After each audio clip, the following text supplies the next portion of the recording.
നമസ്കാരം, മലയാളി വാർത്തയിലേക്ക് സ്വാഗതം. മുഖ്യമന്ത്രിക്കെതിരെ വീണ്ടും വിമർശനവുമായി Shafi Parambil M P. Pinarayi ക്യാബിനറ്റിലും CPM പാർട്ടിയിലും മുഴുസംഖ്യകളാണുള്ളതെന്നും അതുകൊണ്ടാണ് പിഷാരടിയെ അരസംഖ്യയാക്കാൻ നോക്കുന്നതെന്നും ഷാഫി പറമ്പിലിന്റെ വിമർശനം. പിഷാരടിക്കെതിരായ അധിക്ഷേപ പരാമർശത്തിൽ പ്രതികരിക്കുകയായിരുന്നു ഷാഫി പറമ്പിൽ. പേര് നോക്കി ആളുകളെ തിരിച്ചറിയാമെന്ന് പറഞ്ഞവർ പിണറായിയുടെ കൂടെയുണ്ട്. പിഷാരടിയെ പാലക്കാട്ടെ ജനങ്ങൾ ഗൗരവത്തോടെയാണ് കാണുന്നതെന്നും ഷാഫി പറമ്പിലിന്റെ മറുപടി. പിഷാരടി തങ്ങൾക്കൊരു ഭീഷണിയാണെന്ന് CPM തിരിച്ചറിഞ്ഞു കഴിഞ്ഞു. അതുകൊണ്ടാണ് അദ്ദേഹത്തിനെതിരെ ഇത്തരത്തിലുള്ള പരാമർശങ്ങൾ നടത്തുന്നത്. അതാണ് പിഷാരടിയെ ഒരു കോമാളിയാക്കാൻ ശ്രമിക്കുന്നത്. പരാജയ ഭീതി കൊണ്ടാണ് ഇത്തരം വ്യക്തിഹത്യകൾ നടത്തുന്നതെന്നും ഷാഫി പറമ്പിൽ വിമർശിച്ചു. ജനങ്ങൾ വോട്ടിലൂടെ ഇതിനൊക്കെ മറുപടി നൽകും. അതേസമയം CPM BJP ഡീൽ ഇടത് പ്രവർത്തകർ പൊളിക്കുമെന്നും CPM വിട്ട് UDFിൽ എത്തുന്നവരെയാണ് പിണറായി ആക്ഷേപിക്കുന്നതെന്നും ഷാഫി പറമ്പിൽ വ്യക്തമാക്കി. എന്നാൽ CPM വിട്ട് BJPയിൽ ചേർന്നവരെ ആക്ഷേപിക്കുന്നില്ല. കേരളത്തിൽ UDF അധികാരത്തിൽ തിരിച്ചു വരും. വടകര മേഖലയിൽ വലിയ മുന്നേറ്റമുണ്ടാക്കാൻ സാധിക്കുമെന്നും ഷാഫി പറമ്പിൽ പ്രത്യാശ പ്രകടിപ്പിച്ചു. അതേസമയം UDFിന് പാലക്കാടുമായി ഒരു ഡീലുണ്ടെന്നും അത് ജനങ്ങളുമായിട്ടാണെന്നും ഷാഫി പറമ്പിൽ പറഞ്ഞു. അതേസമയം രാഷ്ട്രീയത്തിലെ മേലധികാരികൾ ജനങ്ങളാണെന്ന കാര്യം ഭരണാധികാരികൾ മറക്കരുതെന്ന് ഷാഫി പറമ്പിൽ MP.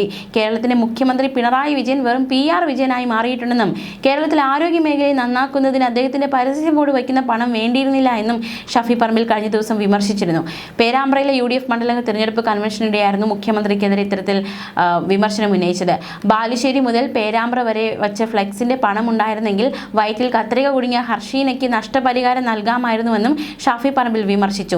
ശബരിമല സ്വർണം കട്ടവരെ ജനങ്ങൾ തിരിച്ചറിഞ്ഞു കഴിഞ്ഞുവെന്നും ഷാഫി പറമ്പിൽ പറഞ്ഞു. അവർക്കെതിരെ കേരളം ജനവിധി എഴുതും. പേരാമ്പ്രയിൽ 55 വർഷം തിരിഞ്ഞു നോക്കുമ്പോൾ ഡോക്ടർ KG അടിയോടിയുടെ 7 വർഷം വികസനത്തിലെ നാഴിക കല്ലുകളാണ്. അത് ചരിത്രത്തിൽ എഴുതപ്പെട്ടതാണെന്നും ഷാഫി പറമ്പിൽ പറഞ്ഞു. അതേസമയം ഇപ്പോൾ ഇന്നുണ്ടായ ഒരു വിവാദമാണ്. ഒരു സദസ്സിൽ നിന്നും ഒരു പ്രവർത്തകൻ ഒരു ചോദ്യം ചോദിച്ചപ്പോൾ വീട്ടിൽ പോയി ചോദിക്കുക എന്ന മുഖ്യമന്ത്രിയുടെ മറുപടി. ആ മറുപടിക്ക് പ്രതികരണവുമായി രാഹുൽ മാങ്കൂട്ടത്തിൽ രംഗത്ത് വന്നിട്ടുണ്ട്. ആ ഒരു വിവാദവും രാഹുലിന്റെ മറുപടി അതിന് പിന്നിൽ നടന്ന സംഭവങ്ങളും ഒക്കെ എന്താണെന്ന് കൂടി നമുക്കൊന്ന് വിശദമായിട്ട് നോക്കാം. ഉമ്മൻചാണ്ടി നേരത്തെ ഒരു സദസ്സിനോട് സംസാരിക്കുന്നതിനിടയിൽ സദസ്സിൽ നിന്ന് ഉയർന്ന ഒരു ആവശ്യം, അതിന് അദ്ദേഹം നൽകിയ മറുപടി, ആ ഒരു വീഡിയോ പങ്കുവെച്ചുകൊണ്ടാണ് ഇതിനുള്ള മുഖ്യമന്ത്രിക്കുള്ള മറുപടി രാഹുൽ മാങ്കൂട്ടത്തിൽ നൽകിയിരിക്കുന്നത്.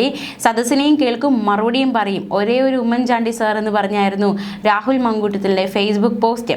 ആ വീഡിയോയിൽ ഇപ്രകാരമാണ് സംഭവം. ബിവറേജസ് ഔട്ട്ലെറ്റുകളുടെ എണ്ണം 10% കുറച്ചുകൊണ്ട് വരണമെന്ന കാര്യം പറഞ്ഞപ്പോൾ സദസ്സിൽ നിന്നും ഉമ്മൻചാണ്ടിക്ക് നേരെ ഒരു ചോദ്യം ഉയർന്നു. ഇടുക്കിയിൽ തടിയാബ്ലത്തുള്ള ഔട്ട്ലെറ്റ് പൂട്ടരുത് എന്ന ആവശ്യമാണ്. അതായത് ഈ സദസ്സിൽ നിന്ന് ഒരാൾ വിളിച്ചു പറഞ്ഞു, ഇടുക്കി തടിയാബ്ലത്തുള്ള ഔട്ട്ലെറ്റ് പൂട്ടലേ സാറേ എന്ന് ഉറക്കെ വിളിച്ചു പറഞ്ഞു. ഇത് കേട്ട് ഉമ്മൻചാണ്ടി ചിരിച്ചു. അദ്ദേഹം പ്രസംഗം നിർത്തി. അതിന് ചിരിച്ച ശേഷം ചിരിച്ചുകൊണ്ട് തന്നെ അദ്ദേഹം മറുപടി പറയുകയായിരുന്നു. അതായത് ഇങ്ങനെയുള്ള ആവശ്യങ്ങൾ ഉള്ളത് കൊണ്ടാണ് പെട്ടെന്ന് ഔട്ട്ലെറ്റുകളുടെ എണ്ണം കൂട്ടാത്തത് എന്നായിരുന്നു ഉമ്മൻചാണ്ടിയുടെ മറുപടി. പിന്നാലെ വേദിയിൽ നിന്ന് കയ്യടി ഉയർന്നു. ചിരിച്ചുകൊണ്ട് വളരെ അനുഭാവത്തോടെയാണ് ഉമ്മൻചാണ്ടി ആ ചോദ്യത്തോട് പ്രതികരിച്ചത്. ബീഹാറിൽ ഔട്ട്ലെറ്റുകൾ ഒറ്റയടിക്ക് കൂട്ടിയപ്പോൾ ഉണ്ടായ പ്രശ്നത്തെക്കുറിച്ച് ഉമ്മൻചാണ്ടി ആ പ്രസംഗത്തിൽ, അതായത് വളരെ അനുഭാവപൂർവ്വം ആ സംഭവം അങ്ങനെ കൂട്ടിയാൽ അല്ലെങ്കിൽ സദസ്സിൽ നിന്ന് ഉയർന്ന ആവശ്യം നടപ്പിലാക്കുകയാണെങ്കിൽ എന്തൊക്കെ ബുദ്ധിമുട്ടുകൾ ഉണ്ടാവും എന്നതടക്കമുള്ള കാര്യങ്ങൾ അദ്ദേഹം വ്യക്തമാക്കുകയും ചെയ്തു. അതായത് രത്നചുരുക്കം, ഒരു സദസ്സിൽ നിന്നൊരു ചോദ്യം ഉയരുമ്പോൾ എങ്ങനെയാണ് അതിന് ഉമ്മൻചാണ്ടി നേരിട്ടത്, അല്ലെങ്കിൽ ഉമ്മൻചാണ്ടി എന്ത് ഭവ്യതയോടെയാണ് അനുഭാവത്തോടെയാണ് ആ ചോദ്യത്തിന് മറുപടി നൽകിയത്, അല്ലെങ്കിൽ അതിനോട് പ്രതികരിച്ചത് എന്ന് ചൂണ്ടിക്കാണിക്കാൻ വേണ്ടിയിട്ടായിരുന്നു ഇത്തരത്തിലൊരു ഫേസ്ബുക്ക് പോസ്റ്റ് രാഹുൽ മാങ്കൂട്ടത്തിൽ പങ്കുവച്ചത്. തീർച്ചയായിട്ടും സദസ്സിനെ കേൾക്കും, മറുപടിയും പറയും, ഒരേ ഒരു ഉമ്മൻചാണ്ടി സാർ എന്ന് പറഞ്ഞാണ് രാഹുൽ മാങ്കൂട്ടത്തിൽ ഫേസ്ബുക്ക് പോസ്റ്റ് ഇട്ടിരിക്കുന്നത്. അതേസമയം നമ്മൾ കഴിഞ്ഞ ദിവസം അറിഞ്ഞതുപോലെ, അതായത് വീട്ടിൽ പോയി ചോദിച്ചാൽ മതി എന്നായിരുന്നു മുഖ്യമന്ത്രിയുടെ മറുപടി. കോന്നി മണ്ഡലം LDF സ്ഥാനാർത്ഥി KU ജനീഷ് കുമാറിന്റെ തിരഞ്ഞെടുപ്പ് കൺവെൻഷൻ ഉദ്ഘാടനം ചെയ്യുന്ന വേദിയിലാണ് ഈ സംഭവ വികാസങ്ങൾ അരങ്ങേറിയത്. ഉദ്ഘാടന പ്രസംഗം പകുതിയായി. ആ സമയത്ത് ഈ ഒരു പ്രവർത്തകൻ അല്പം മദ്യലഹരിയിലാണോ എന്നാണ് കരുതപ്പെടുന്നത്. ഈ പ്രവർത്തകൻ സ്റ്റേജിനരികിൽ എത്തുന്നു. എനിക്കൊരു ചോദ്യമുണ്ട് എന്ന് പറയുന്നു. അതായത് മുഖ്യമന്ത്രി സംസാരിച്ചുകൊണ്ടിരിക്കവെയാണ് ഇത്തരത്തിലൊരു ചോദ്യമുണ്ട് എന്ന ആവശ്യവുമായി, ചോദ്യം തനിക്ക് ഉന്നയിക്കാനുണ്ട് എന്ന ആവശ്യവുമായി ഈ പ്രവർത്തകൻ രംഗത്ത് വന്നത്. പ്രസംഗത്തിനിടെ വലത്തേക്ക് നോക്കി മുഖ്യമന്ത്രി ഉടൻ തന്നെ മറുപടി പറഞ്ഞത് വീട്ടിൽ പോയി ചോദിച്ചാൽ മതി എന്നായിരുന്നു. അപ്പോൾ തന്നെ പോലീസ് എത്തിയ പ്രവർത്തകൻ പ്രവർത്തകനെ വിളിച്ചുകൊണ്ട് അവിടെ നിന്ന് മാറ്റി. എന്തായാലും പിന്നാലെ മാധ്യമങ്ങൾ അത് ആരാണ് ആ ചോദ്യം ചോദിച്ച സഖാവിനെ കണ്ടെത്തുകയുണ്ടായി. കോന്നി അട്ടച്ചാക്കൽ സ്വദേശി CPM പ്രവർത്തകനായ ദാസ് പി ജോർജ് ആണ് ഇത്തരത്തിലൊരു ചോദ്യം മുഖ്യമന്ത്രിയോട് ചോദിക്കാൻ എഴുന്നേറ്റത്. മുഖ്യമന്ത്രിയോട് ചോദ്യം ചോദിച്ചത് തെറ്റാണെന്നായിരുന്നു ദാസിന്റെ പ്രതികരണം. മുഖ്യമന്ത്രി വികസന കാര്യങ്ങൾ സംസാരിക്കുകയായിരുന്നു. ഭരണം കിട്ടുമെന്ന് ഉറപ്പാണല്ലോ. കിഫ്ബിയുടെ ഫണ്ട് കേന്ദ്രം തടഞ്ഞു വെച്ചിരിക്കുകയാണ്. 20,000 കോടിയുടെ വികസന കിഫ്ബി നടത്തി.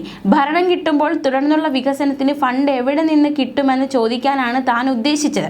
അദ്ദേഹത്തിന്റെ പ്രസംഗം തടസ്സപ്പെടുത്തിയതായി തോന്നിയിരിക്കാം. അതിനാലാകും അങ്ങനെ പറഞ്ഞത്. വിഷമം തോന്നിയില്ല. ഞാൻ ചോദിച്ചത് തെറ്റാണ്. ആ വേദിയിൽ ഞാൻ ആ ചോദ്യം ചോദിക്കാൻ പാടില്ലായിരുന്നു എന്നാണ് ഇത്തരത്തിൽ മറുപടി കിട്ടിയ വ്യക്തിയുടെ പ്രതികരണം. അദ്ദേഹത്തിന്റെ പ്രസംഗം തടസ്സപ്പെടുത്തുന്ന രീതിയിലാണ് തന്റെ ചോദ്യം ഉണ്ടായതെന്ന് തനിക്ക് ബോധ്യപ്പെട്ടു.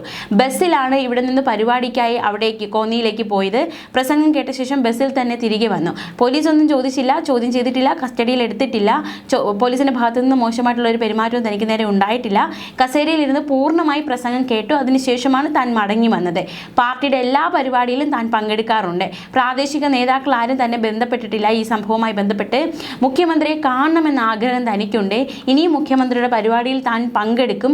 അദ്ദേഹം വികസനം നടപ്പിലാക്കുന്ന വ്യക്തിയാണ് എന്നായിരുന്നു ദാസ് പി ജോർജിന്റെ ഈ സംഭവവുമായി ബന്ധപ്പെട്ട് പ്രതികരിച്ചിരിക്കുന്നത്. ദാസ് പി ജോർജ് ഒരു സജീവ CPM പ്രവർത്തകനാണ്. അദ്ദേഹമാണ് ഇത്തരത്തിലൊരു ചോദ്യം മുഖ്യമന്ത്രിയോട് ഉന്നയിക്കാനായി മുന്നിലേക്ക് വന്നത്. ഉദ്ഘാടന പ്രസംഗം പകുതിയായ സമയത്തായിരുന്നു ദാസ് സ്റ്റേജിലരികിലെത്തി എനിക്കൊരു ചോദ്യമുണ്ടെന്ന് പറഞ്ഞത്. ഉടൻ തന്നെ മുഖ്യമന്ത്രി വീട്ടിൽ പോയി ചോദിക്കുമെന്ന് പറയായിരുന്നു. അതേസമയം മുഖ്യമന്ത്രി ഇന്ന് വാർത്താ സമ്മേളനത്തിൽ സംസാരിച്ചിരിക്കുന്നു. നിരവധി ചോദ്യങ്ങൾക്ക് അദ്ദേഹം മറുപടി നൽകിയിരിക്കുന്നു. ഈ ചോദ്യവുമായി ബന്ധപ്പെട്ട് ഈ ചോദ്യത്തിന് ഇത്തരത്തിലൊരു മറുപടി നൽകിയതുമായി ബന്ധപ്പെട്ട് മുഖ്യമന്ത്രി പ്രതികരിച്ചു. എന്താണ് അദ്ദേഹത്തിന്റെ പ്രതികരണമെന്ന് നോക്കാം. സമനില തെറ്റിയത് തനിക്കില്ലെന്നും സമനില തെറ്റുന്നത് ആർക്കെന്ന് എല്ലാവർക്കും അറിയാമെന്നും മുഖ്യമന്ത്രി പിണറായി വിജയൻ. പലതരത്തിലുള്ള ആവേശക്കാർ ഉണ്ടല്ലോ എന്നും മുഖ്യമന്ത്രി വാർത്താ സമ്മേളനത്തിൽ പറഞ്ഞു. ചോദ്യം ചോദിക്കേണ്ട വേദിയല്ല പൊതുയോഗം. പൊതുയോഗത്തിന്റെ രീതിയുണ്ട്. പിണറായിയുടെ പരിപാടിയിൽ മര്യാദ പാലിക്കേണ്ട എന്നുണ്ടോ? ചോദ്യം ചോദിച്ച ആൾക്ക് ഇപ്പോൾ കാര്യം ബോധ്യപ്പെട്ടല്ലോ. വീട്ടിൽ പോയി ചോദിക്കുന്ന പ്രയോഗത്തിലായിരുന്നു അദ്ദേഹം ഇത്തരത്തിലൊരു മറുപടി നൽകിയത്. മാത്രമല്ല പ്രതിപക്ഷ നേതാവിനെതിരെ അതിരൂക്ഷമായൊരു വിമർശനം കൂടി മുഖ്യമന്ത്രി ഉന്നയിച്ചിരിക്കുകയാണ്. നാട് നീളെ വ്യഭിചരിക്കുന്ന ആളെ പ്രതിപക്ഷ നേതാവ് ന്യായീകരിച്ചു എന്ന കടുത്ത വിമർശനമാണ് മുഖ്യമന്ത്രി പ്രതിപക്ഷ നേതാവിന് നേരെ ഉന്നയിച്ചിരിക്കുന്നത്. ചെറ്റത്തരം പരാമർശം. നമുക്കറിയാവുന്ന പോലെ തന്നെ സുധാകരൻ പാർട്ടിയിൽ നിന്ന് പുറത്തു പോയതുമായി ബന്ധപ്പെട്ടുള്ള ചോദ്യത്തിന് അത് സുധാകരൻ കാണിച്ചത് ചെറ്റത്തരം എന്നായിരുന്നു മുഖ്യമന്ത്രിയുടെ പരാമർശം. അതും വലിയ രീതിയിൽ വിവാദമായതാണ്. സുധാകരൻ ചെറ്റ എന്ന് വിളിച്ചു എന്ന തരത്തിലുള്ള വ്യാഖ്യാനമൊക്കെ അതിന് വന്നു. പിന്നാലെ തന്നെ ചെറ്റയെന്ന് വിളിച്ചതിൽ തനിക്ക് അഭിമാനമേ ഉള്ളൂ എന്ന് പറഞ്ഞ് സുധാകരന് മറുപടി നൽകിയിരുന്നു. ആ പരാമർശം വിവാദമായതിൽ മുഖ്യമന്ത്രി ഇന്ന് വാർത്താ സമ്മേളനത്തിൽ മറുപടി നൽകിയിരിക്കുകയാണ്. ചെറ്റത്തരം പരാമർശത്തിൽ രാഷ്ട്രീയ ചെറ്റത്തരം എന്നാണ് ഉദ്ദേശിച്ചത്. താൻ പലപ്പോഴും പറയുന്ന വാക്കാണത്. അൺപാർലമെന്ററി അല്ല ആ വാക്ക്. പിണറായിയുടെ നാവ് മോശമെന്ന് ചിത്രീകരിക്കാൻ ഇവിടെ ആരും നോക്കണ്ട. ഡീൽ ആരോപണം വിചിത്രമായിട്ടുള്ള കാര്യമാണ്. നമുക്കറിയാവുന്ന പോലെ തന്നെ പാലക്കാട് BJPയും അതുപോലെ തന്നെ CPMും തമ്മിൽ ഡീലുണ്ട്, അല്ലെങ്കിൽ അവർ ഡീല് നടത്തി വോട്ട് മറിക്കാനുള്ള ഡീലുകൾ നടക്കുകയാണെന്ന പ്രതിപക്ഷ നേതാവിൻ്റെ ആരോപണം. അതിന് മുഖ്യമന്ത്രി മറുപടി നൽകിയിരിക്കുകയാണ്. ഡീൽ ആരോപണം വിചിത്രമാണ്. നാളെ ധർമ്മട മണ്ഡലത്തെക്കുറിച്ചും ഇത്തരത്തിൽ ഡീൽ ഉണ്ടെന്ന് പറയുമോ? മുസ്ലിം നാമധാരി ആയതാണോ ഡീലെന്നും മുഖ്യമന്ത്രി ചോദിച്ചു.